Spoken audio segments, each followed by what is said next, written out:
मित्रांनो तुम्हाला दाखवणार आहे आमच्या कोकणातील खेळ।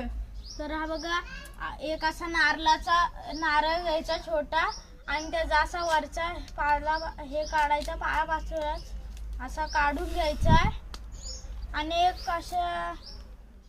एक अशी तुम्ही सारड्याची काठी दोन्ही पण घेतला तरी चालेल, कारण की त्यात काय नाही, फक्त मी काय घेतले फुलबाजाची ही घेतले कांडी, म्हणून काय नाही दोन्ही पण चालेल।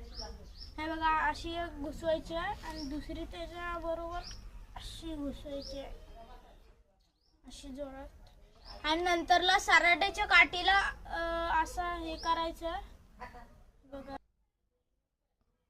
आता मी याच्यात घुसवलेली आहे सारड्याची काठी अशी, आणि असा खेळायचा आपण, असा हा बघा, असा घ्यायचा, असा हे गोल गोल फिरवायचा, काय पण तुम्ही करू शकता। हे बघा दोन घ्यायचे आणि असा करू शकता।